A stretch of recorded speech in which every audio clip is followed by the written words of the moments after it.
बिस्मिल्लाहिर्रहमानिर्रहीम।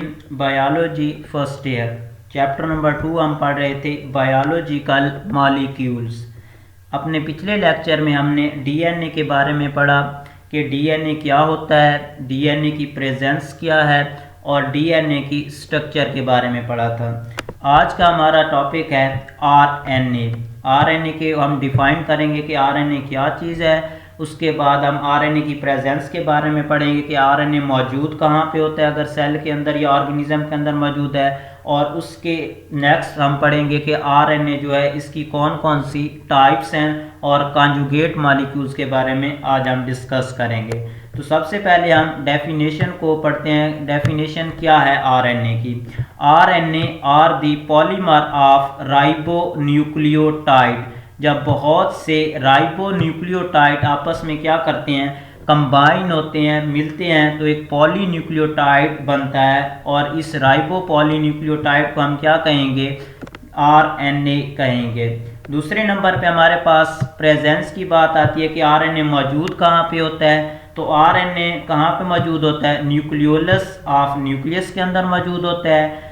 Small amount में RNA जो होता है राइबोसोम्स के अंदर मौजूद होता है। और इसके अलावा जो आरएनए होता है ये कहाँ पे मौजूद होता है? साइटोप्लाज्म ऑफ सेल के अंदर मौजूद होता है। तो ये है प्रेजेंस ऑफ आरएनए के। आरएनए कहाँ पे मौजूद होता है? न्यूक्लियोलस के अंदर मौजूद होगा, राइबोसोम्स के अंदर मौजूद होगा। और इसके अलावा आरएनए जो होता है कहाँ पे मौजूद होता है? साइटोप्लाज्म में मौजूद होता है। RNA molecule is a single stranded. अगर हम बात करते हैं आरएनए को कंपेयर करते हैं डीएनए के साथ, तो डीएनए हमारे पास क्या था? डबल स्ट्रैंडेड मॉलिक्यूल था। लेकिन जो आरएनए है ये क्या है? सिंगल स्ट्रैंडेड मॉलिक्यूल है। यहाँ पे अगर हम देखते हैं तो यहाँ पे क्या है? आरएनए का सिर्फ सिंगल स्ट्रैंड हमारे पास क्या है? मौजूद है। तो आरएनए क्या होता है? सिंगल स्ट्रैंडेड मॉलिक्यूल है। which may sometime fold back itself to give double helical structure। कि जो आरएनए होता है समटाइम क्या होता है? फोल्ड होता है और ये क्या करता है? डबल हेलिक्स स्ट्रक्चर बना लेता है। यहाँ पे अगर हम देखते हैं तो यहाँ पे क्या है? ये जो आरएनए है ये क्या है? सिंगल स्ट्रैंडेड मॉलिक्यूल है, लेकिन ये क्या हुआ है? फोल्ड अराउंड हुआ है, जिससे ये क्या करता है? डबल हेलिक्स स्ट्रक्चर फॉर्म करता है। उसके बाद हमारे पास नेक्स्ट आ जाता है न्यूक्लियोटाइड की बात। तो जो आरएनए के अंदर न्यूक्लियोटाइड होते हैं वो 4 तरह के होते हैं। पहले नंबर पे हमारे पास साइटोसिन आ जाता है, एडेनिन आ जाता है, गुआनिन आ जाता है और फोर्थ पे हमारे पास क्या चीज़ आ जाता है? यूरासिल आ जाता है। अगर हम न्यूक्लियोटाइड ऑफ डीएनए को इसके साथ कंपेयर करते हैं तो डीएनए के अंदर यूरासिल की जगह क्या चीज़ मौजूद था? थायामीन था। लेकिन आरएनए के अंदर जो न्यूक्लियोटाइड फोर्थ है वो क्या है? यूरासिल है इन प्रेजेंस ऑफ थायामीन। और उसके बाद वो कहते हैं कि RNA is synthesized from DNA. जो आरएनए होता है ये बेसिकली हम कहाँ से सिंथेसाइज करते हैं? डीएनए से सिंथेसाइज करते हैं। और इस प्रोसेस को हम क्या कहते हैं? ट्रांसक्रिप्शन कहेंगे। तो यहाँ पे शॉर्ट क्वेश्चन आ सकता है कि व्हाट इज ट्रांसक्रिप्शन? तो ट्रांसक्रिप्शन बेसिकली क्या है? ऐसा प्रोसेस है जिसमें हम क्या करते हैं? आरएनए जो होता है सिंगल स्ट्रैंडेड मॉलिक्यूल है, इसको हम क्या करते हैं? सिंथेसाइज करते हैं। डीएनए जो कि हमारे पास क्या है? डबल स्ट्रैंडेड मॉलिक्यूल है। तो इस प्रोसेस को हम क्या कहेंगे? ट्रांसक्रिप्शन कहेंगे। नेक्स्ट हमारे पास आ जाता है 3 मेजर टाइप्स ऑफ आरएनए। अगर हम आरएनए की टाइप्स को डिस्कस करते हैं तो आरएनए की कितनी मेजर टाइप हैं? 3 मेजर टाइप्स हैं। सबसे पहले नंबर पे हमारे पास आ जाता है मैसेंजर आरएनए, दूसरे नंबर पे हमारे पास आ जाता है ट्रांसफर आरएनए और तीसरे नंबर पे हमारे पास आ जाता है राइबोसोमल आरएनए। अब हम इन टाइप्स को वन बाय वन डिस्कस करेंगे कि जो हमारे पास क्या है? मैसेंजर आरएनए है, क्या है, कितने न्यूक्लियोटाइड से मिलके बना है और उसके बाद इसका फंक्शन क्या है। इसी तरह ट्रांसफर आरएनए और राइबोसोमल आरएनए के बारे में हम पढ़ेंगे। तो सबसे पहले नंबर पे हमारे पास आ जाता है messenger RNA. Messenger RNA is about 3 to 4% of total RNA in the cell. जो कि सेल के अंदर जो आरएनए मौजूद होता है उसका 3 to 4% जो आरएनए है वो कौन सा है? मैसेंजर आरएनए पर कंसिस्ट ऑफ होता है। सिंगल स्ट्रैंडेड होता है जो messenger RNA and variable length, और जो single stranded RNA messenger RNA है इसकी जो लेंथ होती है, इसकी जो लंबाई है वो क्या होती है, डिफरेंट होती है, वेरिएबल होती है। और ये जो लेंथ होती है मैसेंजर आरएनए की बेसिकली डिपेंड करती है किस चीज़ के ऊपर, साइज ऑफ प्रोटीन और जीन के, जो हम प्रोटीन सिंथेसाइज करना चाहते हैं उसके ऊपर या जीन की तादाद के ऊपर ये क्या करते हैं, मैसेंजर आरएनए की जो लेंथ होती है डिपेंड करती है। विच टेक द मैसेज, अगर इसमें हमारे पास एग्जांपल में वो कहता है कि फॉर एग्जांपल हमारे पास एक प्रोटीन है वो क्या है 100,000 अमाइनो एसिड पर क्या है कंसिस्ट है, तो जो हमारा मैसेंजर आरएनए होगा उसके अंदर जो न्यूक्लियोटाइड की तादाद होगी वो कितनी होगी, 3000 न्यूक्लियोटाइड क्या होंगे, कंसिस्ट ऑफ होंगे। अगर हम क्या करते हैं 1000 अमाइनो एसिड वाली प्रोटीन को हम क्या करना चाहते हैं, प्रिपेयर करना चाहते हैं, तो उसमें जो न्यूक्लियोटाइड की तादाद होगी वो कितनी होगी, 3000। उसके बाद मैसेंजर आरएनए का फंक्शन आ जाता है कि क्या फंक्शन मैसेंजर आरएनए परफॉर्म करता है। Messenger RNA take the genetic information from DNA in the nucleus to ribosome in the cytoplasm for particular protein, कि हमारे पास क्या होता है, जो आरएनए होता है बेसिकली मैसेंजर आरएनए होता है, ये क्या काम करता है, यहाँ पे हमारे पास न्यूक्लियस है, न्यूक्लियस से ये क्या करता है, जेनेटिक मैसेज को राइबोसोम जो साइटोप्लाज्म के अंदर मौजूद होते हैं वहाँ तक ये क्या करता है, लेके आता है, जो क्या करते हैं पार्टिकुलर प्रोटीन सिंथेसिस करते हैं, क्या चीज़, राइबोसोम्स। सेकंड टाइप हमारे पास आ जाती है जो ट्रांसफर आरएनए की, वो है ट्रांसफर आरएनए। अब transfer RNA is about 20% of total RNA, के टोटल आरएनए का जो 20% है वो किस चीज़ पर कंसिस्ट होता है, और ट्रांसफर आरएनए पर कंसिस्ट होता है। जो ट्रांसफर आरएनए हमारे पास ये क्या है, स्मॉल मॉलिक्यूल है। ट्रांसफर आरएनए क्या है, स्मॉल मॉलिक्यूल है, और इसकी जो लेंथ होती है वो कितनी होती है, 75 से लेके 90 न्यूक्लियोटाइड। अगर हम मैसेंजर आरएनए की लेंथ की बात करते हैं तो जो मैसेंजर आरएनए उसकी लेंथ क्या होती है, वेरिएबल होती है, डिफरेंट होती है, डिपेंड करती है प्रोटीन पर। लेकिन जो ट्रांसफर आरएनए इसकी जो लेंथ है ये क्या है, फिक्स्ड है, और ये 75 से लेके 90 न्यूक्लियोटाइड पर क्या होती है, कंसिस्ट होती है। There is a specific transfer RNA for each amino acid, हर जो अमाइनो एसिड होता है उसके लिए ट्रांसफर आरएनए जो होता है ये क्या होता है, स्पेसिफिक होता है। और हमें ये पता है कि 20 टाइप्स ऑफ अमाइनो एसिड क्या करती हैं, प्रोटीन की फॉर्मेशन करते हैं। तो अगर हम कहते हैं कि हर अमाइनो एसिड के लिए एक स्पेसिफिक ट्रांसफर आरएनए होता है, तो जो ट्रांसफर आरएनए इनकी जो हमारी बॉडी या हमारे सेल के अंदर टाइप्स होंगी या तादाद होगी वो कितनी होगी, 20 टाइप ऑफ ट्रांसफर आरएनए मौजूद होते हैं। अब बात करते हैं फंक्शन की कि ट्रांसफर आरएनए कौन सा काम करते हैं।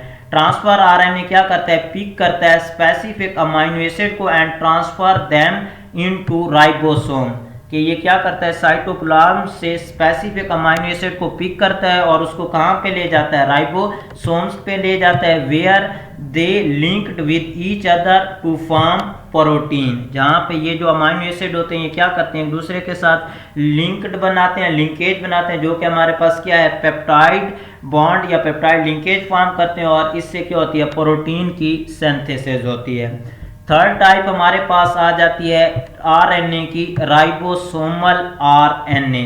राइबोसोमल आरएनए जो होता है ये क्या है, 80% of total RNA in the cell, कि जो हमारे सेल के अंदर आरएनए है उसका जो 80% है वो क्या होता है, राइबोसोमल आरएनए पर कंसिस्ट होता है। एंड जो राइबोसोमल आरएनए ये क्या होता है, it is strongly associated with ribosomal protein. और उसके बाद अगर हम फंक्शन की बात करते हैं राइबोसोमल आरएनए की, तो it act as machinery of protein synthesis, mean के जो राइबोसोमल आरएनए ये बेसिकली क्या करता है, प्रोटीन की सिंथेसिस करता है, इसलिए हम इसे क्या कह सकते हैं, प्रोटीन फैक्ट्री या प्रोटीन सिंथेसिस मशीनरी भी कहते हैं। नेक्स्ट हमारे पास आ जाता है differentiate between DNA and RNA, कि आरएनए और डीएनए में क्या फ़र्क है। तो सबसे पहले नंबर पे हमारे पास लोकेशन आ जाती है, जो हम ऑलरेडी डिस्कस कर चुके हैं कि जो डीएनए होता है ये कहाँ पे मौजूद होता है, न्यूक्लियस, या जिसे हम क्या कह सकते हैं क्रोमोसोम्स के ऊपर मौजूद होता है न्यूक्लियस के अंदर। माइटोकॉन्ड्रिया के अंदर स्मॉल अमाउंट में होता है डीएनए, और इसके अलावा डीएनए कहाँ पे होता है, क्लोरोप्लास्ट में। अगर डीएनए को कंपेयर करते हैं लोकेशन के लिहाज से आरएनए के साथ, तो जो आरएनए होता है ये कहाँ पे होता है, न्यूक्लियोलस के अंदर प्रेजेंट होता है, राइबोसोम्स के अंदर मौजूद होता है, और इसके अलावा कहाँ पे होता है, साइटोप्लाज्म के अंदर। तो ये पहला डिफरेंशिएट डीएनए और आरएनए में किस चीज कहा जाता है, लोकेशन या प्रेजेंस कहा जाता है, कि डीएनए कहाँ पे प्रेजेंट होता है और आरएनए कहाँ पे प्रेजेंट होता है। सेकंड नंबर पे हमारे पास आ जाती है कंपोजिशन। जो डीएनए ये बेसिकली किस चीज से मिलकर बना होता है, डीऑक्सी राइबोन्यूक्लियोटाइड पर कंसिस्ट होता है, और जो आरएनए होता है ये कंपोज्ड ऑफ होता है राइबोन्यूक्लियोटाइड पर।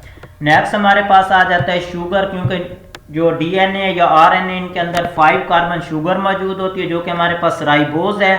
तो जो डीएनए इसके अंदर जो शुगर मौजूद है वो कौन सी है, डीऑक्सी राइबोज है, और जो आरएनए के अंदर शुगर मौजूद है वो कौन सी है, राइबोज शुगर है। उसके बाद आ जाता है नाइट्रोजिनस बेसेस। आरएनए के अंदर डीएनए के अंदर 4 टाइप ऑफ नाइट्रोजिनस बेसेस होती है, adenine, guanine, cytosine and thiamine है। जबकि अगर हम आरएनए की बात करते हैं इसमें भी 4 टाइप होती हैं, एडेनिन, गुआनिन, साइटोसिन सेम है, लेकिन जो आरएनए इसके अंदर यूरासिल मौजूद होता है nitrogenous base as compare to thymine. उसके बाद आ जाता है पॉलीन्यूक्लियोटाइड चेन, कि टोटल कितनी पॉलीन्यूक्लियोटाइड चेन होती हैं। तो डीएनए जो होता है इसमें क्या होता है, 2 पॉलीन्यूक्लियोटाइड चेन होती हैं जो क्वाइड ईच अदर होती हैं, और क्या करती हैं, डुप्लेक्स स्ट्रक्चर बनाती हैं या डबल हेलिकल स्ट्रक्चर बनाती हैं। जबकि जो आरएनए होता है ये क्या होता है, सिंगल पॉलीन्यूक्लियोटाइड चेन पर कंसिस्ट ऑफ होता है। उसके बाद आ जाता है अमाउंट, मिकदार। जो डीएनए होता है इसकी अमाउंट क्या होती है, फिक्स होती है ईच स्पीशीज के अंदर, जबकि जो आरएनए इसकी जो अमाउंट होती है वेरी करती है इन ईच स्पीशीज।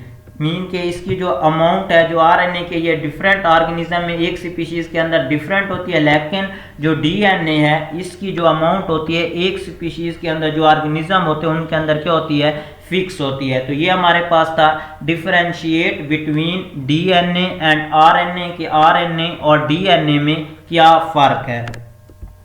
नेक्स्ट हमारे पास है what are conjugate molecule. Conjugate molecule क्या होते हैं, तो सबसे पहले हम कॉन्जुगेट मॉलिक्यूल को डिफाइन करेंगे।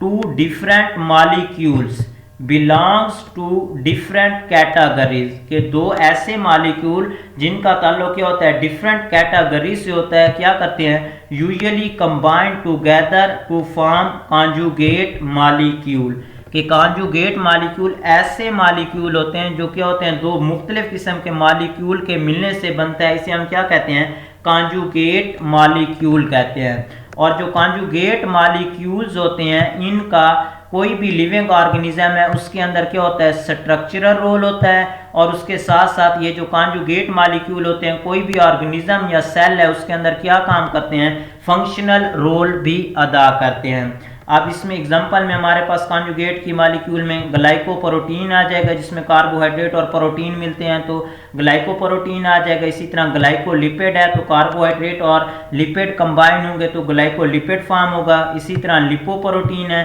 तो लिपोप्रोटीन में लिपिड और प्रोटीन आपस में कंबाइन होते हैं तो लिपोप्रोटीन बनता है। नेक्स्ट हमारे पास आ जाता है न्यूक्लियोप्रोटीन। न्यूक्लियोप्रोटीन न्यूक्लिक एसिड और प्रोटीन के कंबाइन होने से क्या करता है, फॉर्म होता है। अब इसमें हमारे पास सबसे पहले नंबर पे यहाँ पे ग्लाइकोप्रोटीन की बात हुई है, तो ग्लाइकोप्रोटीन कार्बोहाइड्रेट और प्रोटीन के मिलने से क्या होता है, फॉर्म होता है। अब यहाँ पे प्रोटीन जो है इसकी डिफरेंट कैटेगरी है और जो कार्बोहाइड्रेट है इसकी क्या है, डिफरेंट कैटेगरी है। तो इससे कार्बोहाइड्रेट और प्रोटीन के मिलने से क्या चीज़ बनेगा, हमारे पास ग्लाइकोप्रोटीन।